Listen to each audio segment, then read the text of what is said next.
GeoRipper mini trenchers are trenching made easy, and as with all power tools, there are safety requirements that must be followed in order to make an easy job a safe one. Let's get started.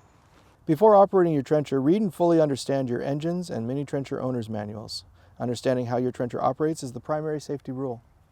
Before performing any trenching with any trencher or hand tools, always call 811 before you dig in the U.S. In other parts of the world, please call your local locate service. Walk your trenching line and remove obstructions and note any tripping hazards.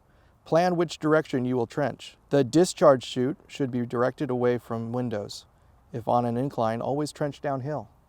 When operating the GeoRipper, we recommend safety glasses and ear protection like an earplug.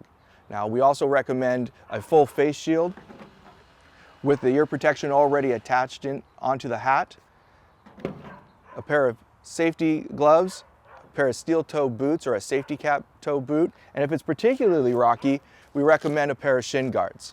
The most important thing is to remember at least have some kind of an eye protection and ear protection, as the trenchers are loud. Now, every time before you start using your trencher, you want to make sure that screws and bolts are all tight. Now, this includes the belt tensioning bolts, the bar bolts, the digging sprocket bolt, and the 3 screws on the nose.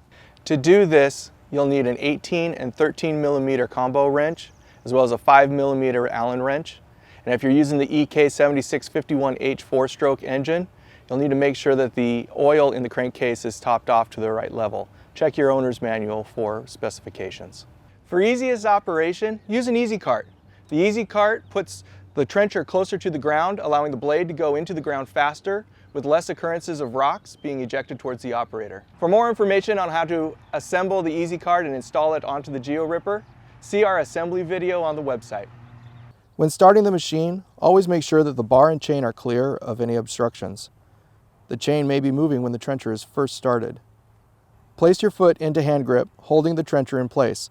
The bar and chain should be in the air, free of obstructions. For specific starting procedures for your 4-stroke engine, please refer to your engine's owner's manual.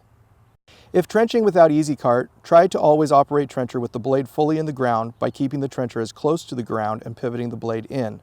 This will reduce the occurrence of rocks being ejected back toward the operator. Never let anyone stand in front of the trencher or to your left as you trench. This area is the hot zone for accidental rock ejections. Do not allow coworkers to stand in these areas, and children and pets should not be allowed near when operating GeoRipper mini trenchers. Proper operation is always from behind the engine. Never direct the blade and chain at yourself or anyone else. If trenching by hand without easy cart, straddling the trencher while plunging into the ground could allow contact with legs or feet. Do not straddle the trenching blade. GeoRipper should be pulled through the ground. Take extreme care if you need to plunge or push the trencher into the ground. Some manageable kickback could occur during this type of procedure.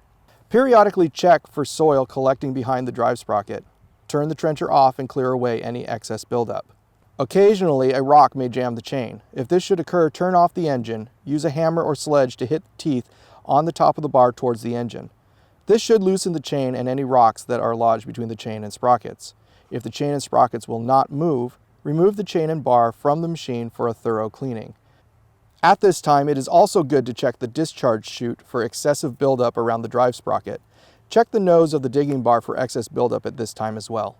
When finished trenching for the day, always check for excess buildup around the nose sprockets and drive sprockets. For more information, go to minitrencher.com. Be safe and happy trenching.